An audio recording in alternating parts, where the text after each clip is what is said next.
بسم اللہ الرحمن الرحیم۔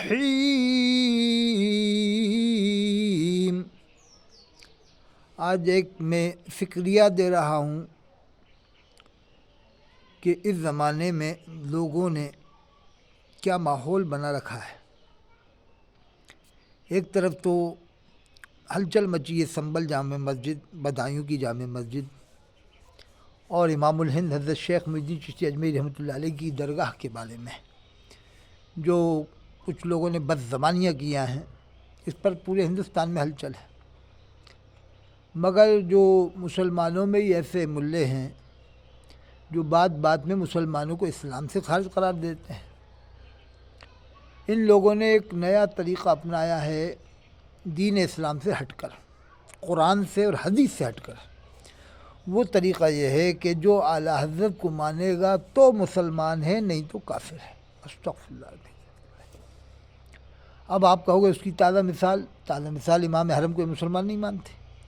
مفتی شہزاد عالم، مفتی اختر حسین علیمی اور یہ ادریس کوٹا، ساجد اڑا میں کوٹا میں جو ہے ادریس ہے، رامپور کا رہنے والا، یہ بھی مسلمان نہیں مانتا امام حرم کو، مسجد نبوی کے امام کو۔ اس نے خود کہا کہ میں نے ایک بھی نماز نہیں پڑھی، 40 دن میں ایک بھی نماز نہیں پڑھی، ایک ٹائم کی بھی، جو کوٹا میں ساجد اڑا میں، اور چندہ بھی دیوبند والوں سے لاتا ہے۔ یہ 12 میں جاتا ہے، چندہ دیوبند والے ہیں 12 میں زیادہ تر 90% ان سے چندہ لاتا ہے۔ اب وہ پوچھ سکتے ہیں 12 والے کہ صاحب ہم تو حج کر کے آئے، ہم نے 40 دن جماعت سے نماز پڑھی تو ہماری تو نماز ہی برباد ہو گئی تیرے فتوے سے۔ اس نے خود کہا کہ میں نے ایک بھی نماز نہیں پڑھی، تو ادریس ساجد اڑا کوٹا میں جو ہے اس کے فتوے سے کسی کی بھی نماز نہیں ہوئی۔ اس نے خود کہا ہے کہ جس نے نمازیں پڑھی ہیں امام حرم کے پیچھے 200 نمازیں ان کی قضا ہو گئیں، وہ نمازیں قضا ہو گئیں۔ تو اب 12 والے پوچھ سکتے ہیں کہ صاحب چندہ لینے کس بات کا ہے تم؟ جب ہم مسلمان ہی نہیں ہیں تو ہم سے کیوں چندہ لے رہا ہو؟ تب اس کے کان کھڑے ہوں گے کہ کون نے کہا کہ تو ہی تو کہہ رہا ہے کہ جو امام حرم کے پیچھے نماز پڑھا ہے اس کی نماز قضا ہو گئی، تو ہم نے تو نمازیں پڑھی ہیں، تو ہمارا تو حج ہی برباد ہو گئی تیرے فتوے سے، تو ہمیں تو اب دوبارہ حج کرنا پڑے گا، اتنا پیسہ کہاں سے لائیں؟ ان کے فتوے سے جو امام حرم کے پیچھے مسلمان ان کو جان کر نماز پڑھ لے گا، ادریس کے فتوے سے، اور یہ ساجد اڑا والا ادریس جو ہے اس کے فتوے سے، اور مفتی شہزاد عالم، مفتی اختر حسین علی، مفتی کلیم حنفی، ان کے فتوے سے جس نے امام حرم کو مسلمان جان کر نماز پڑھی، اور الیاس قاضی خاص طور سے پہلے نماز پڑھتا تھا اور اب نہیں پڑھتا۔ اس نے خود کہا کہ میں نہیں پڑھتا، پہلے پڑھتا تھا میں، الیاس قاضی کا، لیکن اشرف آصف جلالی کے ماننے والوں نے آج تک اس سے کلمہ بھی نہیں پڑھوایا، نہ توبہ کروائی، نہ نکاح کروایا، کہ بھائی پہلے تم پڑھتے تھے، اب دوبارہ سے اب نکاح کرو، توبہ کرو، تمہاری خلافت ختم ہو گئی، جا کے مارے سے خلافت لاؤ یا بلگرام سے لاؤ، تمہاری خلافت ختم۔ یا اشرف آصف جلالی اور مشاہد حسین، مفتی مشاہد حسین، صدام حسین، اور یہ کون ہے، غفران سیالوی، صلح کلی وہابی، غفران سیالوی صلح کلی وہابی ہے، مظفر موج بھی وہابی ہے، اتنی بڑی مونچھ رکھتا ہے بکرے کی پونچھ کی طرح سے۔ تو اب یہ بتائیں یہ لوگ کہ ان کے فتوے سے الیاس قاضی مسلمان کیسے ہے؟ جب امام حرم کے پیچھے جو نماز پڑھے ان کے فتوے سے اسلام سے خارج ہو جاتا ہے، تو خود الیاس قاضی نے محدث سے کبھی ضیاء المصطفیٰ صاحب سے اقرار کیا کہ ہاں میں پہلے پڑھتا تھا امام حرم کے پیچھے نماز، پھر جب سے مفتی عبدالحلیم صاحب نے منع کیا میں نہیں پڑھتا، تو پہلے پڑھتا تھا اس کی توبہ، اور اس پر سے اس نے کب کلمہ پڑھا، کب رجوع کیا، اور وہ نمازیں کب دہرائیں، اعلان نماز دہرانا پڑیں گی اور کلمہ پڑھنا پڑے گا ان کے فتوے سے۔ تو اب بتاؤ یہ کون سا مذہب اختیار کیے ہوئے ہیں؟ دین اسلام سے ہٹ کر ایک نیا مذہب چلا رہا ہے۔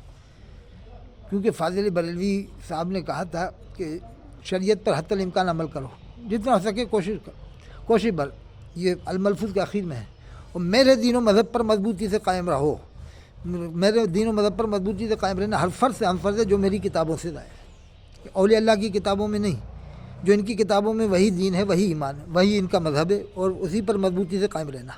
تو الیاس قاضی نے کہا میں بال برابر فاضل بریلوی کے مسلک سے نہیں ہٹوں گا، شریعت سے ہٹ جاؤں گا لیکن ان کے مسلک سے نہیں۔ شریعت کی تو بات ہی نہیں کرتا وہ، زیادہ نام لیتے ہیں خالی شریعت کا، کام کچھ اور کرتے ہیں، نام شریعت کا کام کچھ اور ہے۔ تو اب الیاس قاضی پر یہ فتویٰ کیوں نہیں لگاتے؟ یہ پارٹی مفتی مشاہد حسین ہے، مظفر موج ہے جو بکرے کی پونچھ کی طرح سے مونچھ رکھتا ہے، اور یہ اجمل ہے، پیر اجمل ہے، غفران سیالوی ہے، اشرف آصف جلالی، یہ کہاں مر گئے؟ یہ مفتی ثمر اتاری کتنا میٹھا ہے، کتنا میٹھا ہے مفتی سمر عطائی، اس کی بہن کا کیا عالم ہوگا، آپ خود سمجھ لو. آپ مفتی سمر جب اتنا میٹھا ہے، حبیبت علی عمران عطائی کتنا میٹھا ہے، اس کی بہن کا بیٹی کا کیا عالم ہوگا. بہن بیٹی کتنی میٹھی ہوگی مفتی سمر کی، حبیب کی. ان لوگوں نے جب اللہ کے رسول صلی اللہ علیہ وسلم کو میٹھے میٹھے رسول کہلوایا تو یہ اشرف آصف جلالی کہاں مر گیا، غفران سیالوی کہاں مر گیا تھا. ان کو وہ گستاخی نظر نہیں آئی.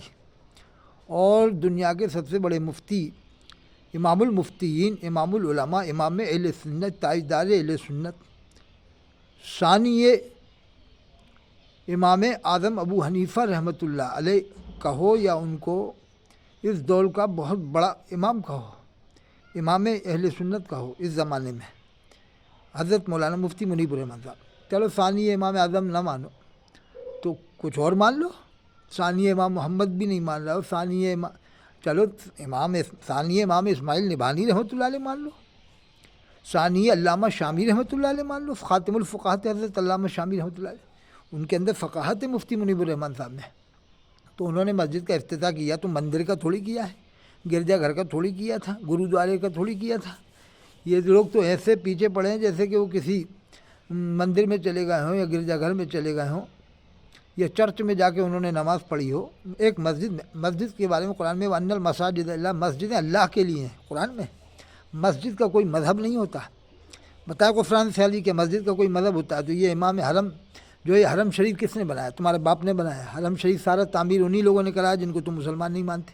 پھر حرم شریف میں اس جگہ بھی نماز مت پڑھو جہاں پر ان لوگوں نے تعمیر کرایا ہے، اس فرش پہ بھی نماز مت پڑھو، اس جا نماز پہ بھی نماز مت پڑھو، جنت کی کیاری میں بھی نماز مت پڑھو. تم تو اپنے گھر میں ہی رہو نا، وہیں حج کر لیا کرو گھر میں ہی، یا بریلی آ جایا کرو حج کرنے. بریلی ہے پیلی بھیت، یہاں جا کے حج کر لیا کرو جب تمہیں